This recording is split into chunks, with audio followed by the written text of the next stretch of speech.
Pero Alden, di ba, prior to your meeting talaga na, ano, may mga expectations or perception ka about her, no? Yeah. So, ano yung result na ano ba, na-meet ba yung expectations mo or more? Actually, well, kung ano yung mga in-expect ko, yun yung nakuha ko eh.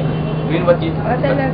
Parang, I saw her on TV as makulit, tas makulit person. That's how she is in real life. So, nothing much. Wala masyadong naiba dun sa perception ko. What about her? Ano yung sinasabi niya tungkol sa'yo na, ay, kala ko ganyan ka, Yes, or mga ganyan? akala niya daw tahimik ako, akala daw niya hindi ako madaldal. And we discovered na we both like to have fun. Makulit. We don't want dull moments. Yun, Kasi marami nagsasabi na ang laki ng pinagbago mo ngayon. Parang dati, serious ka, masyadong serious.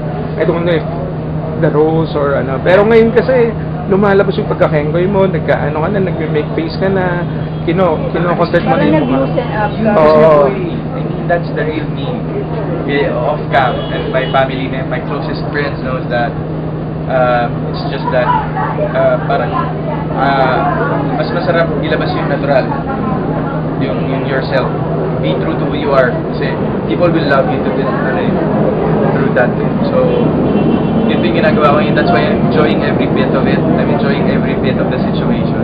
Kasi I'm just being myself. Pero si Main ba yung nakapagpalabas sa'yo ng LOL?